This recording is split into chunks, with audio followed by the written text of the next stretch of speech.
ఈ రోజే డౌన్లోడ్ చేయండి. మీ ఫేవరెట్ షోస్ చూడండి. అన్నయ్య ఏదో ప్లాన్ వేస్తానన్నాడు. ఆ ప్లాన్ ఏంటసలు? ఒకసారి కనుక్కుందాం.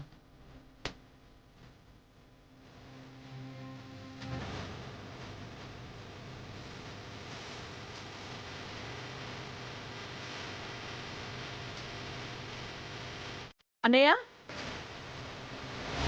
అన్నయ్య,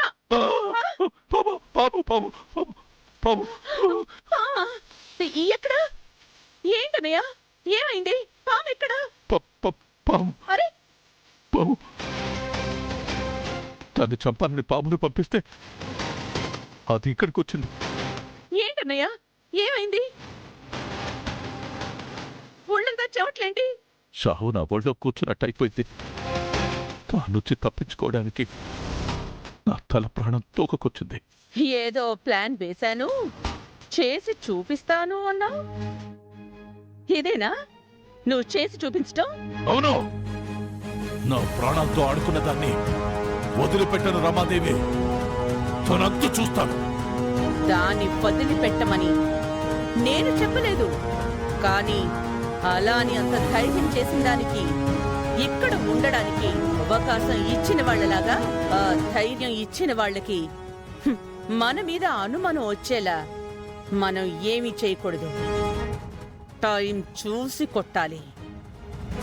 అప్పటి వరకు అనవసరంగా కంగారు పడి నీ ప్రాణాల మీదకి తెచ్చుకుని నా ప్రాణాల మీదకి తీసుకురాకు.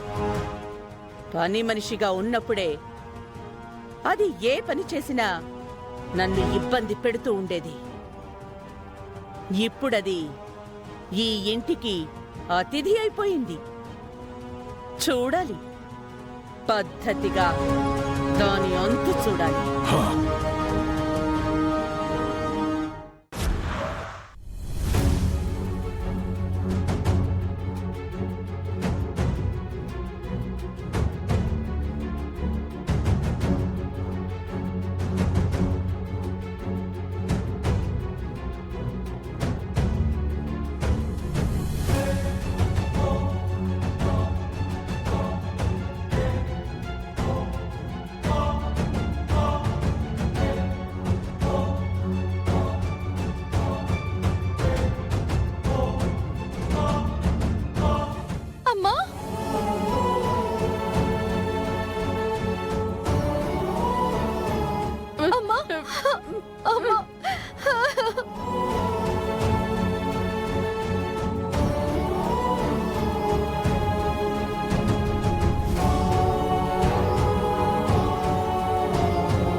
ఇప్పుడెలా ఉందమ్మా నీకు?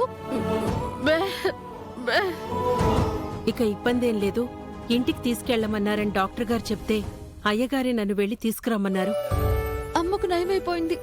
మరి నాన్నకెలా ఉంది? మీ నాన్న కూడా క్షేమంగా ఉన్నాడులేమ్మా. తనని జైలుకి తీసుకెళ్లారు.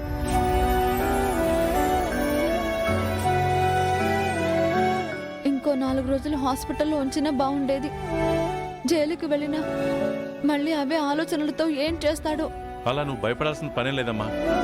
ఒకసారి చావు నుంచి బయటపడి అయిన వాళ్ళ బాధ చూశాక మళ్ళీ అలాంటి ఆలోచన రాదమ్మా.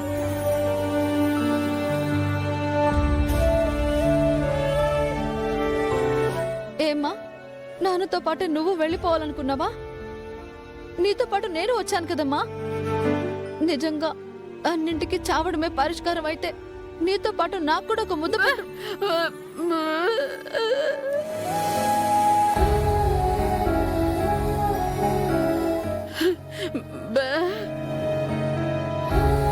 అనాథలా నన్ను వదిలేసి మీరిద్దరూ వెళ్ళిపోతే నేను చల్లగా ఉంటానని ఎలా అనుకున్నావు? దాని బాధలో కూడా అర్థం ఉంది శ్యామల. అయినా మీ పిచ్చి కాకపోతే చావాలి అనుకోవడమేంటి? చచ్చి ఏం సాధించాలని? చావు కంటే బతుకు గొప్పది. అందుకే చావుకి క్షణం మాత్రమే ఆయువు ఇచ్చిన దేవుడు బతుక్కి 100 ఏళ్ళిచ్చాడు. చంద్రిక, జరిగిపోయిన దాని గురించి మాట్లాడి వాళ్ళని ఇంకా బాధపెట్టడం ఎందుకు? వాళ్ళని లోపల తీసుకెళ్ళు, రెస్ట్ తీసుకుంటారు. అలాగేనండి. వెళ్ళండి అమ్మా, రా శ్యామల. వెళ్ళు.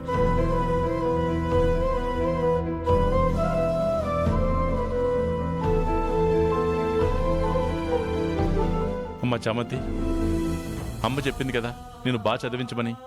ఏం చదవాలనుకుంటున్నావు? లా చదువుతానండి.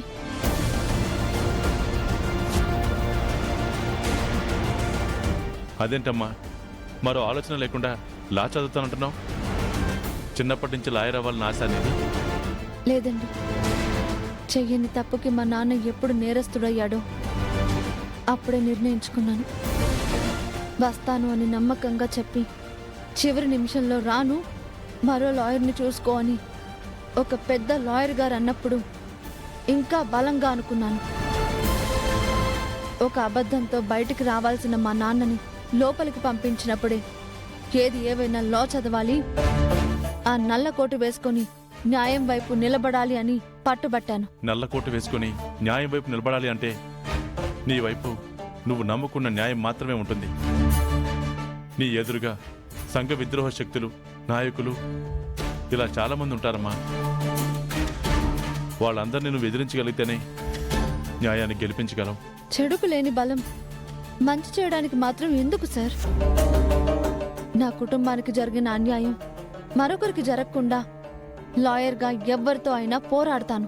పోరాడాలి అన్న నిర్ణయం తీసుకోవాలంటే ప్రాణాల మీద ఆశలు కూడా వదులుకోవాలి. పోనివ్వండి సార్, నా గురించి నలుగురు తల్లులు వాళ్ళ పిల్లలకి కథలుగా చెప్పుకుంటారు. చావుకి భయపడితే రోజు భయపడుతూ బతకాలి, అదే ఎదురు నిలబడితే నలుగురిని బతికించడానికి నా బతుకు ఉపయోగపడుతుంది. శభాషమ్మా, రామచంద్ర కూతురు అనిపించావు. కాకపోతే నీకు మీ నాన్నకి తేడా ఏంటంటే నమ్మకానికి తల వంచి బ్రతకడం మాత్రమే మీ నాన్నకు తెలుసు. నువ్వు అలా కాదమ్మా. నలుగురిని బ్రతికించాలి, నలుగురిని నడిపించాలి అనే రాచరికం నీలో ఉంది. చదువుకోమ్మా, నువ్వు కోరుకున్నట్టే లా చదువుకో. ఆల్ ది బెస్ట్ అమ్మా.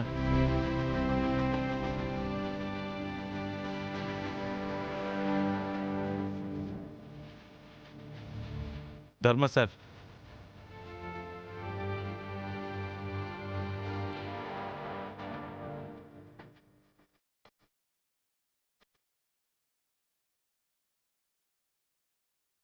చాలా థ్యాంక్స్. ఈ పని చేయండి. అమ్మ చామంతి, అడ్మిషన్స్కి ఈరోజు ఆఖరి రోజు అంట. త్వరగా రెడీ అయ్యి ప్రేమ్తో కాలేజ్కి వెళ్ళు. అలాగేనండి. Good luck. వెళ్ళు.